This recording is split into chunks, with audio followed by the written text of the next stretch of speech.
Guess who forgot has a YouTube channel and hasn't had anything uploaded for a few months now? Anyways, hi, I'm Will, also known as Axolotl, and today I'll be continuing my journey in Block Tales. So sorry for not uploading. I played a lot of Minecraft and now I will probably never get anywhere on YouTube. Harry can confirm this. I have spent around 90 hours on a public server that resets every half a year. The number would probably have gone up to 100 hours, but this is too much yapping, so here I come, Blocktail.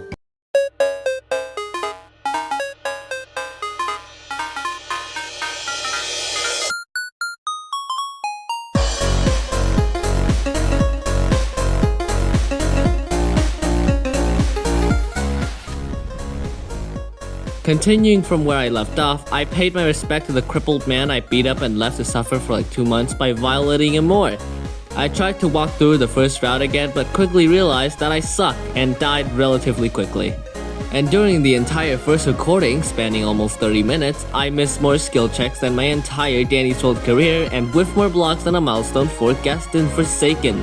Luckily, I awakened my inner JJS Black Flash and now got to see the Chapter 1 Storming the Castle thing banner, I think.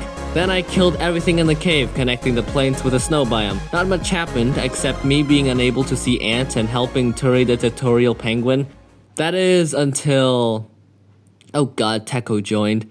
I immediately bolted as fast as I could, but my thumbnail artist homed into me like a heat-seeking missile. I tried to run, but she's insanely fast somehow. Even if I juked her, I'd still get found and followed. I made an excuse about a friend dragging me into this, and she believed it. Crisis averted. She went to some other place while I fought my first mini-boss in this chapter. Melruem from Jujutsu Shenanigans. I decided to lock in and whiff even more blocks. The entire fight was just me trading blows with the ant, and that's it. In the end, I was able to show that humans are superior and beat it without much trouble. Then it exploded. I don't know why, but it happened. I continued further down the path and came across a random snow village. After realizing that a lot of the guards around the area are killable and a good source of XP and money, I decided to play Genocide. That quickly ended after I was told by Teko that there are consequences to this action. And I've already watched too many videos on why Deltarune and Undertale makes people feel bad when they play the bad ending, so yeah, I spared a lot of the guards. I went to the end of the road and talked to the mayor of Blackrock. I didn't care too much and probably skipped multiple important dialogues, but at least I can go up the mountain now. Powering through the local wildlife and meeting people with issues, I found this guy who I was supposed to talk to stuck under a rock. I was then given the TNT item, which could break boulders. And after getting it, the guy asked me to bomb him. I didn't know what to say, but if he's desperate, I'll do it.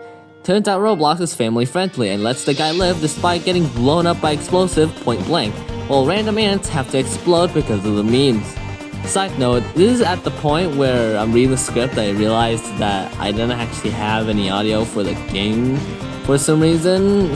I checked everything related, but like there's no sound in it for some reason, and sorry about that. I went down the path behind the guy, blew up more boulders, and entered a path into the castle. Like I did outside, I killed all the guards inside the building for XP and went to a dungeon with a small puzzle in it. It was pretty easy since I only need to type out the bright red numbers that the prisoners were saying, and that kind of reminds me of that time when Coral said U in red in Undertale. I mean Deltarune. I did more puzzles, vandalized the structural integrity of the castle, said happy birthday to Daniel, and met a talking pillar. It charged at me like a drunk driver when they see a deer, but I persisted and killed it. Then I took a half-a-month break before actually recording again. I didn't even know why I took it, but I remember it was something about Rika from JJK stopping me from doing so. I think it was supposed to be like a bit. I have to ask like Teko to record with me on that, but who knows. Moving on, I reached the courtyard, re-geared myself with heals, and continued to storm the castle. This time around, the guard actually did something smart and decided to team up and barricade me, but that was surely denied after I dropped the chandelier on the cranium. I walked around and opened more doors until I came into a kitchen, which immediately made my Let's Game It Out instinct activate, and I turned the kitchen into whatever this is. Then Mr. Penguin killed the cook and stole his flying cap just to tell me how to turn myself small. After a lot of backtracking, I was now face to face with Mr. Blackrock himself. Although this guy's pretty hard compared to all the enemies I've seen to this point, I have something that he will never ever had. I knew how to overthrow a government. Funnily enough, I beat him on my first try without any help and made him turn into ashes. Then a cutscene appeared and Nubador got jumped again, didn't see that coming at all, by a guy with the name of a move in Pokemon that's deemed probably one of the weakest moves.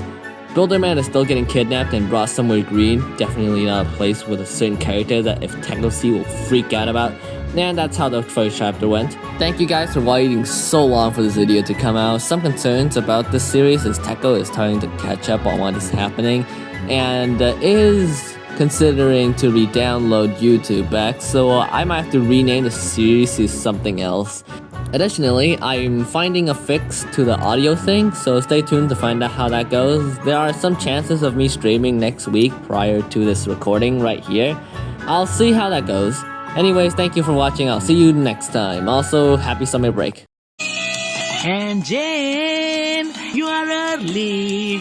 Your life's work is dirtied by the fools who adore you, only to find you out.